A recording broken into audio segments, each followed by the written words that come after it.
बिहार में किसी भी व्यक्ति से बात कीजिए, वो कहेगा अधिकारियों का राज है, अधिकारियों का जंगल राज है।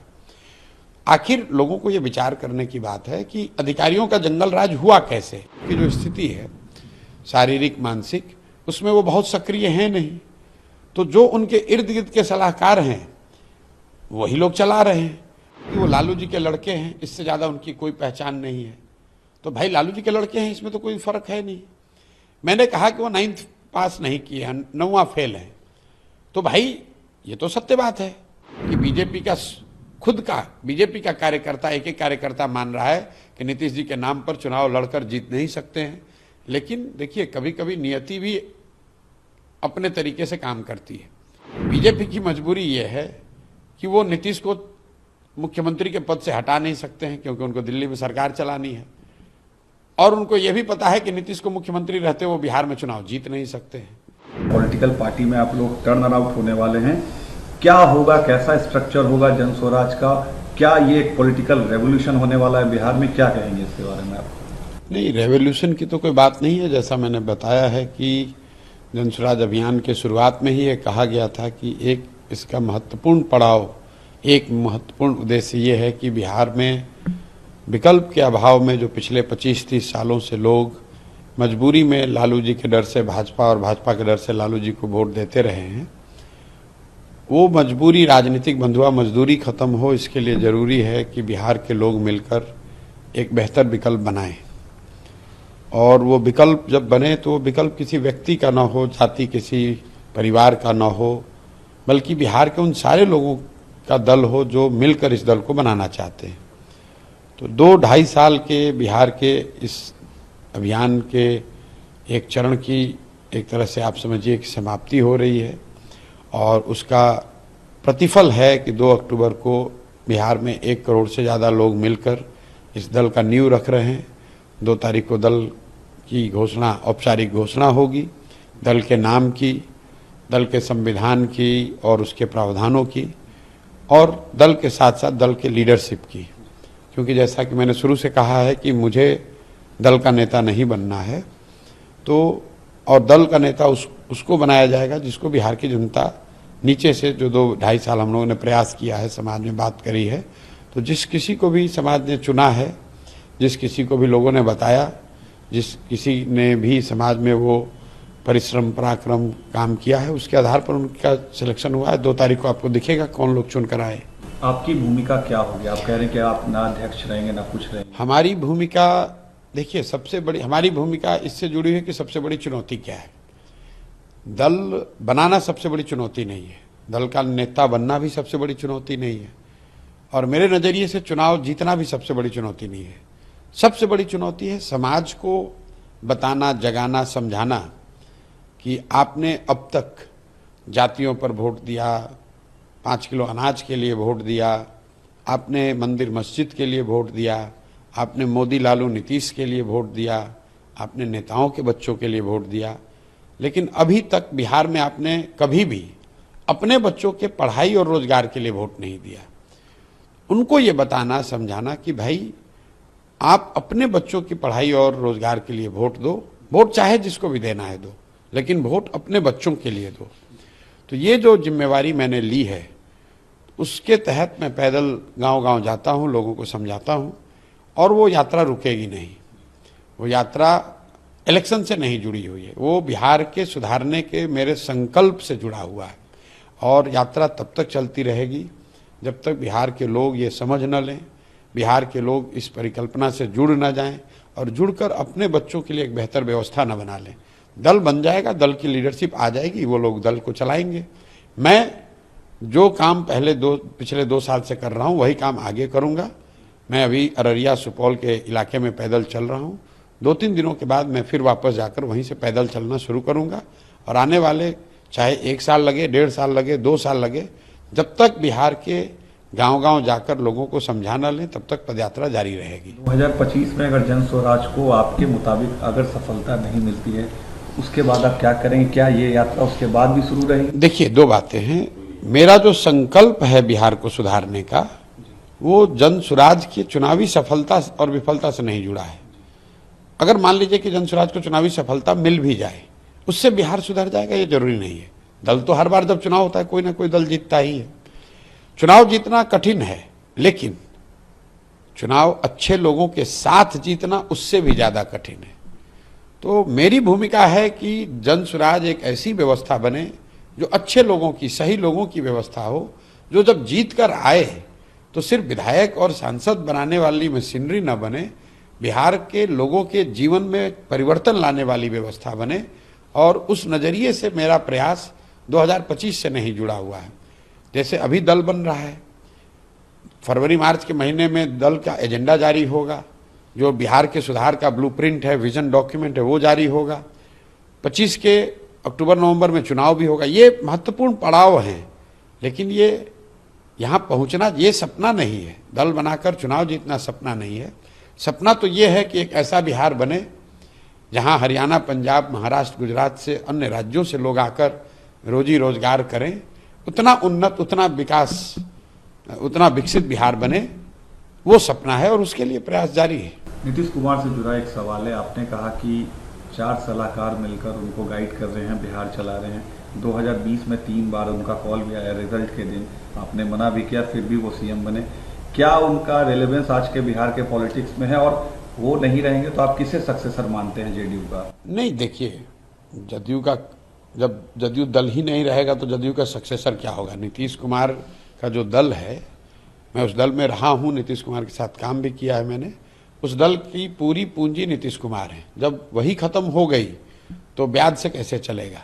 तो चलने वाला है नहीं, उसका कोई, उस दल का कोई भविष्य नहीं है।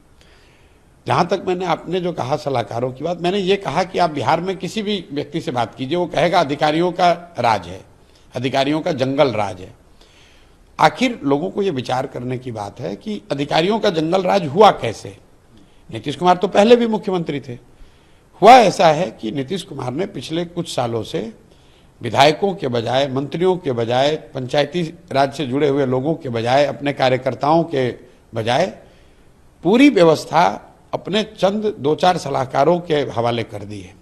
अब जैसे जैसे नीतीश कुमार की अपनी स्थिति जो लोग बता रहे हैं, मैं उनके व्यक्तिगत स्वास्थ्य की, अच्छी स्वास्थ्य की कामना करता हूं, लेकिन लोग जो बता रहे हैं उनकी जो स्थिति है शारीरिक, मानसिक, उसमें वो बहुत सक्रिय हैं नहीं। तो जो उनके इर्द गिर्द के सलाहकार हैं वही लोग चला रहे हैं। अब ये वो लोग हैं जिनका कोई, ये किसी के प्रति जवाबदेह नहीं है, क्योंकि ये सरकारी अफसर भी नहीं है, ये सेवानिवृत्त अफसर हैं। तो जब आप सरकारी अफसर होते हैं तो फिर भी आपकी एक जवाबदेही अपनी कुर्सी के प्रति, व्यवस्था के प्रति। जब आप सेवानिवृत्त हो गए तो आपकी सिर्फ एक जवाबदेही है, जिसने आपको सलाहकार बनाया है आप उसके प्रति उत्तरदायी है।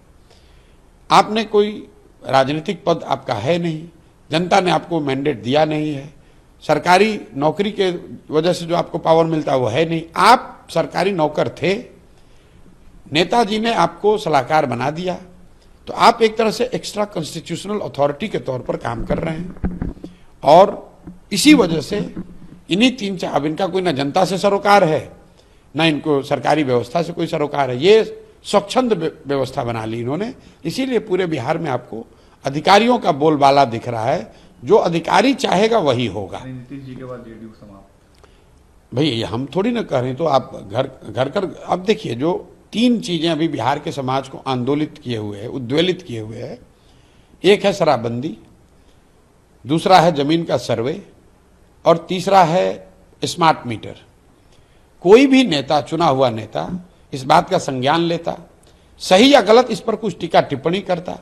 नीतीश जी ने जमीन का सर्वे, इतना बड़ा विषय, कोई पब्लिकली कोई टीका टिप्पणी नहीं की। कौन इस पर निर्णय ले रहा है? उनके चंद सलाहकार। शराबबंदी के नाम पर पूरे बिहार के हर घर में होम डिलीवरी हो रही है, 20,000 करोड़ का नुकसान हो रहा है, शराब और बालू माफिया फल फूल रहे हैं। इस पर निर्णय, कोई चर्चा, कोई वक्तव्य नहीं। कौन चला रहा है, कौन निर्णय ले रहा है? नीतीश के सलाहकार। स्मार्ट मीटर को लेकर समाज इतना उद्वेलित है, जबरदस्ती आप लोगों को दबाकर, डराकर उनको स्मार्ट मीटर स्वीकार करने के लिए कह रहे हैं। स्मार्ट मीटर लगाना है लगाइए, लेकिन जनता की बात सुन तो लो भाई। स्मार्ट मीटर आप लगा रहे हैं, आप गांव में जाकर देखिए, हो ये रहा है कि अगर आपने स्मार्ट मीटर का रिचार्ज नहीं किया, आपका बिजली कट गया।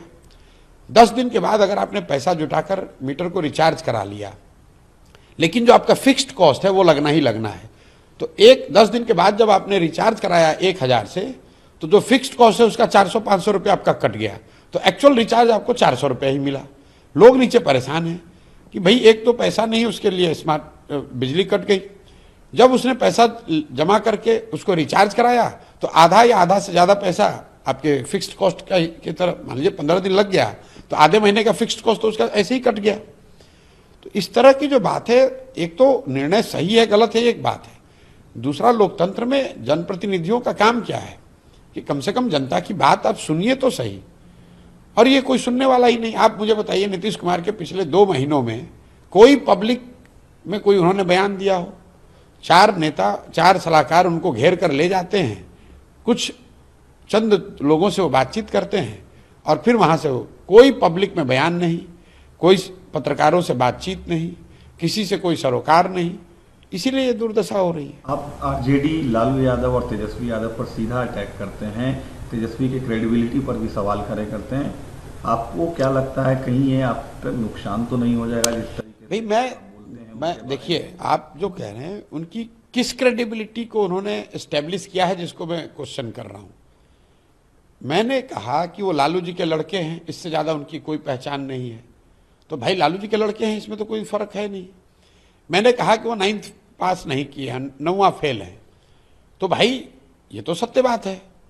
ऐसा तो है नहीं कि उन्होंने बीए में किया है, पीएचडी किया है और मैं गलत बोल रहा हूं कि 9th फेल है। अगर वो उन्होंने 10वां पास किया है, बीए में किया है, तो उसका सर्टिफिकेट जारी कर दें, हम लोग देख लेंगे, मान लेंगे, तब मुझे उसको होगा कि भाई प्रशांत किशोर इनके क्रेडिबिलिटी पर का नुकसान करना चाहते थे। मैं तो सत्य बोल रहा हूं।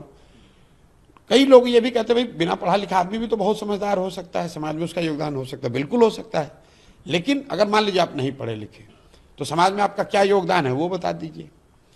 दूसरी बात देखिए, कई लोग ये समझते हैं कि मैं ये कह रहा हूं कि वो 9th फेल है इसलिए काबिल नहीं, ये बात नहीं है। काबिलियत का पढ़ाई से कोई सीधा सरोकार नहीं है। पढ़ा लिखा व्यक्ति ज़्यादा बेहतर अपनी बात को रख सकता है, इन्फॉर्मेशन को प्रोसेस कर सकता है, लेकिन ये जरूरी नहीं है कि पढ़ा लिखा आदमी काबिल ही हो।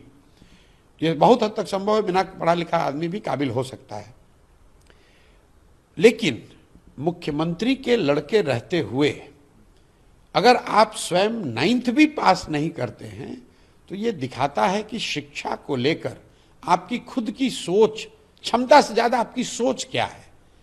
तो जो लोग बिहार को लीड करना चाहते हैं, बिहार की जनता ये तो समझना चाहिए उसको कि जिस व्यक्ति की अपनी सोच ये है कि मुझे पढ़ने की जरूरत नहीं है, वो बिहार के समाज की शिक्षा की व्यवस्था कैसे करेगा। आप परिस्थितिवश नहीं पढ़ पाए, उससे कोई दिक्कत नहीं है। तमिलनाडु में बहुत बड़े लीडर थे कामराज, उनका कोई फॉर्मल एजुकेशन नहीं था, लेकिन समाज के लिए उन्होंने आज़ादी की लड़ाई में बहुत लंबी लड़ाई लड़ी थी।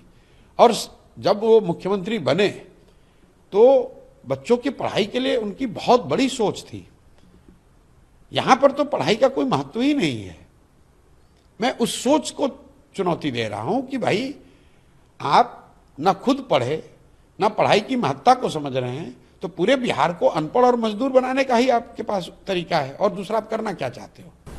कुछ सवाल आपसे नेशनल पॉलिटिक्स पर लेना चाहेंगे। आपको क्या लगता है मोदी तीसरे कार्यकाल में अपने कमजोर हुए हैं पहले की अपेक्षा, और उनके जो अलाइज हैं नीतीश और नायडू, क्या लास्ट लॉन्ग करेंगे उनके तीसरे टर्म में? देखिए, मोदी तीसरे टर्म में कमजोर प्रधानमंत्री हैं, ये तो आपको दिख ही रहा है। लेकिन हमने तो इलेक्शन से पहले ये बात कहा कि सीटों का नंबर कुछ भी हो, तीसरा टर्म जो मोदी का होगा वो उस तीसरे टर्म में वो कमजोर प्रधानमंत्री साबित होंगे, क्योंकि जमीन पर लोगों ने 10 साल 12 साल मोदी जी का कार्यक्रम देख लिया, उनका प्रयास देख लिया, उसका असर देख लिया। आप बिहार को देख लीजिए, बिहार की जनता ने 2014 में मोदी जी को 30 से ज्यादा सीट भाजपा को दिया, 2019 में 39 सीट दी, इस बार भी 30 से ज्यादा सीट ये लोग जीते हैं। लेकिन बिहार के लोगों की जिंदगी में क्या फर्क आया? क्या बिहार के बच्चों की स्थिति सुधर गई? क्या बिहार में नए उद्योग लग गए? क्या बिहार के बच्चों का पलायन रुक गया? और अगर ये नहीं हुआ तो निश्चित तौर पर आज जितने लोग मोदी जी के फैन थे, जितने लोग मोदी जी के समर्थक वोटर 2014-19 में थे, वो तो आज कमी होगी। और लोकतंत्र में लीडर की जो ताकत है, वो ताकत क्या है? जनता का सपोर्ट। तो अगर जनता का सपोर्ट कम हुआ है तो प्रधानमंत्री रहें या सांसद रहें या विधायक हों या मुखिया हों, उनका ताकत तो कम होगा ही होगा। दोनों अलाइज रहेंगे 5 साल पूरे? देखिए, एलाइज रहेंगे कि नहीं रहेंगे तो एलाइज को पता है, उनको पता है। इतना स्पष्ट है कि मोदी जी और ये जो सरकार है, ये इनकी लोकप्रियता, इनकी ताकत कम हुई है और आगे की लॉन्जिविटी इस पर डिपेंड करेगी कि आने वाले 2-2.5 साल में जो 9 राज्यों के चुनाव हो रहे हैं, जम्मू कश्मीर, दिल्ली, हरियाणा, महाराष्ट्र, झारखंड, बिहार, बंगाल, असम और तमिलनाडु, इन राज्यों के चुनाव के परिणाम अगर बीजेपी के खिलाफ हुए तो निश्चित तौर पर सरकार की स्थिरता को लेकर सवाल उठेंगे। अगर इन राज्यों में बीजेपी ने अच्छा परफॉर्मेंस किया तो उनकी ताकत बनी रहेगी। तो आपको क्या लगता है इन राज्यों में बीजेपी का परफॉर्मेंस कैसा होगा? अब कैसा रहेगा ये तो उन राज्य वो तो उन राज्यों की स्थिति लोग बता सकते हैं। बिहार में मैं जानता हूं कि बीजेपी लैकलस्टर नेतृत्व है, उनका कोई ना चेहरा है, ना उनका कोई प्रयास है, ना उनकी कोई बात कर रहा है।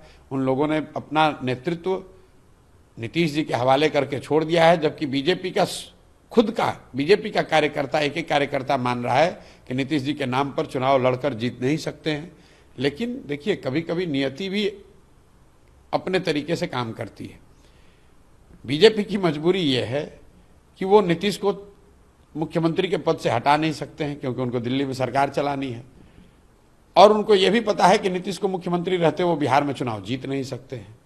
तो भाजपा की हालत तो बिहार में ऐसी है कि ना आप दाएं जा सकते हैं ना बाएं जा सकते हैं। उनको मालूम है कि सरकार में क्या परेशानी है, उनको मालूम है कि नीतीश के साथ वो जीत नहीं सकते हैं, लेकिन बिहार में वो कुछ कर नहीं सकते हैं, क्योंकि दिल्ली में सरकार चलाने के लिए उनको नीतीश की मदद की जरूरत है।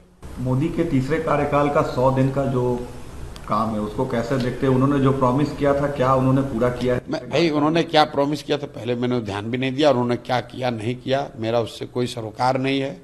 मैं बिहार में एक तरीके से I am buried in the bushes of Bihar, और मुझे दूसरे किसी चीज़ की ना चिंता है ना ज़्यादा खबर है।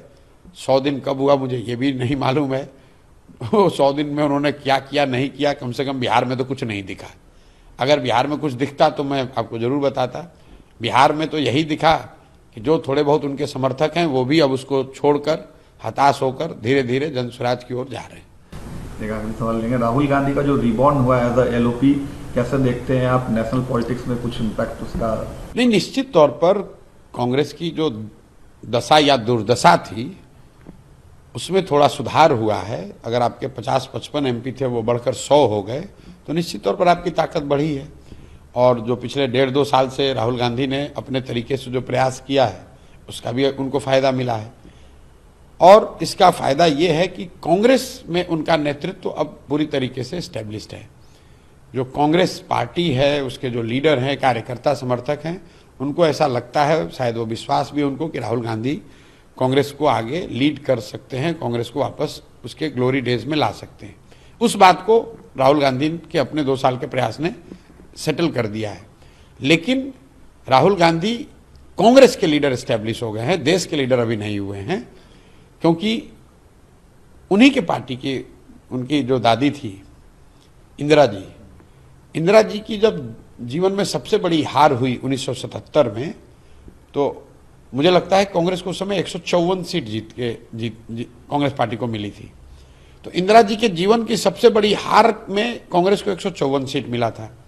और राहुल गांधी के जीवन की सबसे बड़ी जीत जो है, जिसको बताया जा रहा है सबसे बड़ी जीत, उसमें कांग्रेस को 99 सीट मिला है। तो ये फर्क है, ये दिखाता है कि देश के नेता के तौर पर उभरने के लिए अभी भी राहुल गांधी को एक लंबा फासला तय करना है। क्या अपील करेंगे? 2 तारीख को आपका स्थापना है लोगों से, बिहार की जनता से 2 तारीख? नहीं, कोई अपील नहीं करेंगे। जो अपील पिछले 2-2.5 साल से करते रहे हैं कि आप एक बार अपने बच्चों के लिए जगिए, बिहार की व्यवस्था को सुधारने के लिए। ड्राइंग रूम में बैठकर, दुकान पर, चौक पर बैठकर चर्चा करने से नहीं होगा। अगर आप बिहार में व्यवस्था सुधारना चाहते हैं तो आगे बढ़िए, जुड़कर कंधा लगाइए। जब तक बिहार के लोग खुद से प्रयास नहीं करेंगे तो दूसरे लोग, कहीं केरल से, तमिलनाडु से लोग आकर बिहार नहीं सुधार सकते हैं। प्रयास हम करें या आप करें, प्रयास आज हो या 10 वर्ष के बाद हो, प्रयास किसी न किसी बिहार के व्यक्ति को ही करना पड़ेगा। इसलिए मैं इतना ही अपील करूंगा कि अगर आप अपने और अपने बच्चों की बेहतरी चाहते हैं तो बिहार में नया विकल्प, जो जनता का विकल्प हो, एक बेहतर भविष्य की गारंटी हो, इस विकल्प को बनाने में अपना कंधा लगाइए, आगे बढ़िए। पैसे की, जाति की, बाहुबल की इस तरह की चिंता न करें। एक बार आप साथ में आएंगे, जन बल के आगे कोई बल नहीं है। अगर लोग साथ में आएंगे तो मेरा पूरा यकीन है बिहार में नई व्यवस्था बनेगी, बिहार के बच्चों के भी जीवन में खुशहाली आएगी, बिहार में भी एक नया सवेरा होगा।